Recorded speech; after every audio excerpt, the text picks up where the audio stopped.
Di sini saya akan membahas tentang latar belakang. Jadi, dalam beberapa dekade terakhir itu, dunia telah menyaksikan lonjakan yang cukup pesat dalam inovasi teknologi yang telah merubah cara kita hidup, bekerja, dan berinteraksi melalui AI. Nah, nggak cuma AI, ada juga Internet of Things atau IoT dan teknologi terkait yang mirip-mirip juga yang sudah membuka pintu menuju era futuristik yang menjanjikan transformasi mendalam dalam berbagai aspek kehidupan. Nah, selanjutnya pemanfaatan energi air itu untuk menghasilkan energi listrik sudah berkembang dengan sangat pesat dengan kemajuan teknologi yang sudah ada. Dalam upaya untuk mengurangi ketergantungan pada sumber energi fosil, inovasi alat tenaga air menjadi langkah penting menuju diversifikasi sumber energi, menciptakan alat-alat yang efisien dan dapat diandalkan dalam menggunakan tenaga air, membantu menciptakan portofolio energi yang lebih beragam lagi.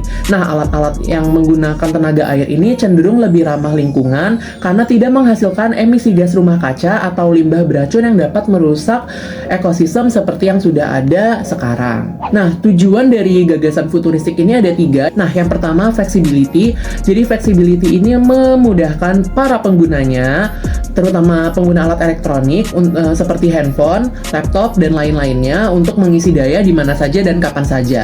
Nah, yang kedua itu ada equitability. Jadi melalui gagasan equitability ini, kami berharap masyarakat di daerah terpencil atau daerah yang belum mendapatkan akses listrik secara merata atau bahkan belum dapat sama sekali itu bisa dipermudah. Jadi dengan adanya inovasi ini yang menggunakan tenaga air bisa membantu mereka yang belum mendapatkan akses listrik dengan merata. Nah, selanjutnya itu SDGs. Jadi kami ini juga mendukung pencapaian pembangunan berkelanjutan. Nah, selanjutnya adalah manfaat gagasan futuristik. Yang pertama itu mendorong tercapainya efektivitas dan efisiensi di era industri 4.0 dalam bidang teknologi. Yang kedua itu dengan produk semacam ini sering digunakan oleh para pendaki dan pelancong juga atau para survivor lainnya, dan di dalam situasi darurat yang mereka hadapi ini bisa memudahkan mereka karena listrik konvensional itu masih belum tersedia. Nah, yang ketiga itu menurunkan angka pemakaian bahan bakar fosil yang tidak dapat diperbaharui, dan yang keempat itu secara tidak langsung tercapai pemeliharaan sumber daya air. Jadi dengan adanya produk kami ini secara tidak langsung dapat membantu mengejar cita-cita untuk memelihara sumber daya air, untuk menekankan kesehatan dan kebersihan sumber daya air guna mendukung pembangunan berkelanjutan pada SDGs ke-6, yaitu air bersih dan sanitasi layak. Sekian dari saya. Yang berikutnya adalah pemicu gagasan. Bisa dilihat sendiri, yang pertama itu karena kita sangat erat, di era sekarang ini sangat erat dengan elektronik. Yang kedua juga beberapa pedesaan memiliki aksesibilitas yang sangat minim kepada listrik. Yang ketiga, tenaga air ini dipercayai merupakan tenaga atau siklus alam yang dapat diperbarui.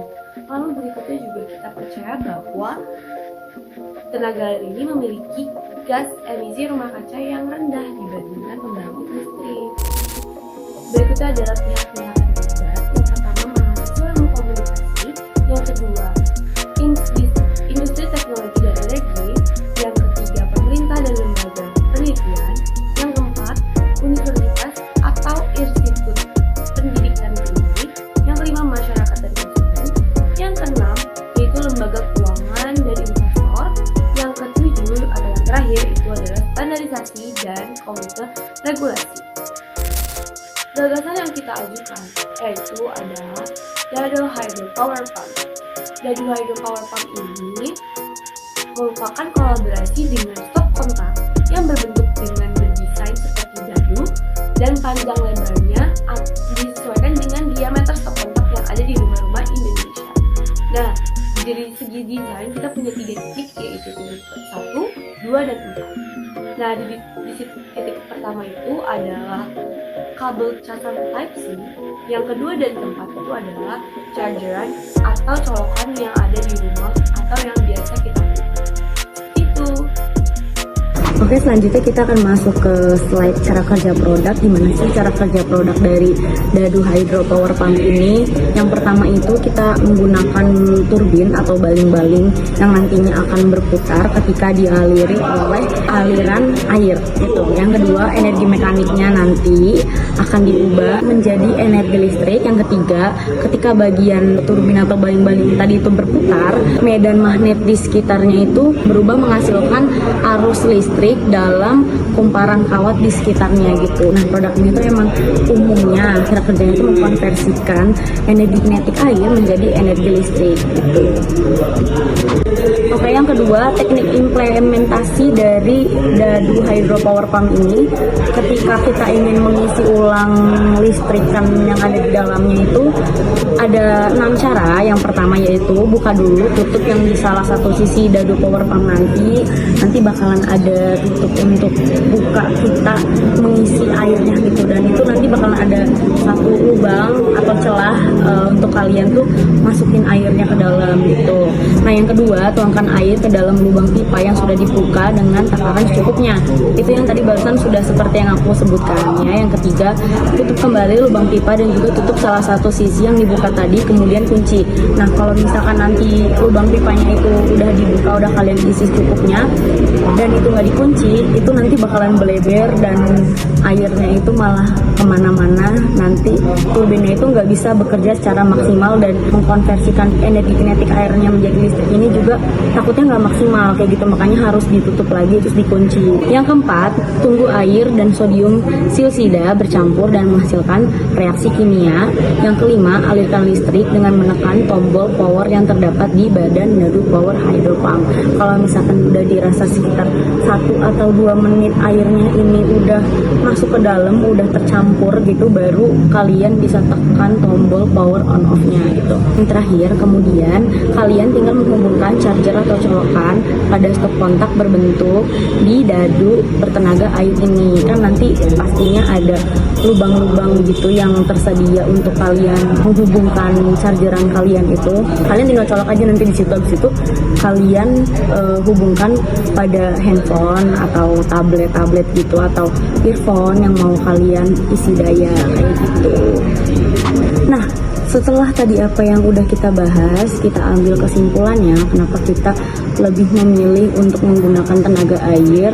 Pemanfaatan tenaga air sebagai sumber energi listrik ini memiliki potensi besar untuk mendukung pembangunan berkelanjutan seperti SDGs yang keenam, yaitu air bersih dan sanitasi layak. Nah, proses ini umumnya melibatkan pembangkit listrik hidro mengubah energi kinetik air menjadi listrik melalui turbin dan generator atau baling-baling yang tadi udah aku sebutin gitu. Keuntungannya dari penggunaan tenaga air meliputi sumber energi terbarukan, ramah lingkungan, dan kemampuan untuk menyediakan daya listrik secara konsisten. Jadi kan air itu kan sudah pasti ada ya di dunia. Nah, energi ini tuh energi yang dapat diperbaharui gitu loh, nggak kayak energi-energi seperti fosil atau batu bara gitu. Kalau air ini kan gampang dicari dan pengguna-pengguna atau orang-orang yang ada di daerah-daerah terpencil yang memang masih sulit untuk mendapatkan energi listrik bisa menggunakan ini gitu. Kita coba untuk mempermudah dengan adanya alat ini. Ini juga bisa lebih mempermudah seperti untuk pendaki gunung sih, kalau misalkan pergi jauh dan handphonenya atau alat-alat elektroniknya itu habis baterai, kita mempermudah dengan adanya kehadiran alat ini.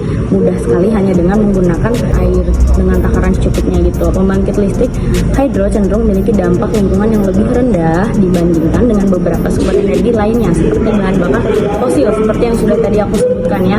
Ini membantu mengurangi emisi gas rumah kaca dan dampak negatif seperti lingkungan. Nah, penting untuk mempertimbangkan juga nih dampak lingkungan dan sosial selama dan setelah pembangunan pembangkit listrik hidro ini. Itu guys, sekian dari kita. Makasih, semoga inovasi alat Dadu Hydro Power Pump dari kita ini berguna dan disetujui juga. Makasih juga, bye bye semuanya.